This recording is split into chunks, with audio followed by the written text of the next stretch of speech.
Urdu one کے معزز ناظرین السلام علیکم۔ آج کی ویڈیو میں دنیا کے سب سے انمول رشتے یعنی ماں کے بارے میں بات ہوگی۔ ویڈیو میں آگے بڑھنے سے پہلے آپ تمام ناظرین سے گزارش ہے کہ جو اپنی ماں سے محبت کرتا ہے وہ اس ویڈیو کو لائک ضرور کرے اور اس ویڈیو کو اپنے دوستوں کے ساتھ شیئر بھی کرے۔ اس کے ساتھ ساتھ ہمارے چینل اردو ون کو سبسکرائب بھی کر دے۔ ماں کیوں مر جاتی ہے؟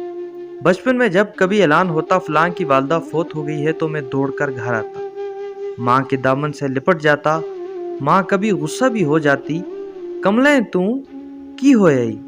میں اظہار سے ڈرتا تھا، موت کے نام سے ڈر جاتا۔ کبھی کبھی میں سوچتا کہ میں اپنی ماں سے پہلے مر جاؤں گا، لیکن پھر یہ سوچتا کہ ماں بھی تو روئے گی، لیکن پھر اگلے ہی لمحے سوچتا کہ ماں کے تو اور بھی بیٹے ہیں، میرے پاس تو ایک ہی ماں ہے۔ رات کو ضد کر کے ماں کے پاس سوتا، ماں دوسری طرف منہ کر کے سوتی تو میں ماں کے اپنی طرف منہ کرنے تک جاگتا رہتا، اور جیسے ہی ماں میری طرف منہ کرتی تو ماں کی سانسیں مجھے تپتے صحرا میں باد صبا کے جھونکوں کی طرح محسوس ہوتی۔ ماں کے جسم کی خوشبو مجھے مشک و عنبر سے زیادہ بھلی لگتی۔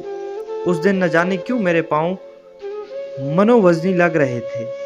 مجھے ماں الوداع کہنے دروازے تک آئی۔ میں رخصت ہو کر گلی کے نکڑ مڑ چکا تھا، لیکن میں دوڑ کر واپس آیا تو ماں گلی کی نکڑ کے قریب تک آ پہنچی تھی۔ میں نے دوڑ کر ماں کو گلے لگا لی۔ آج جیسی بے چینی مجھے کبھی محسوس نہیں ہوئی تھی۔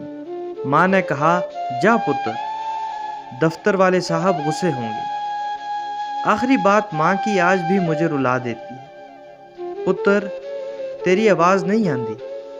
اور آج میں سوچتا ہوں، ماں کہاں ہو؟ تمہاری آواز کیوں نہیں آتی؟ اور لائن کٹ گئی۔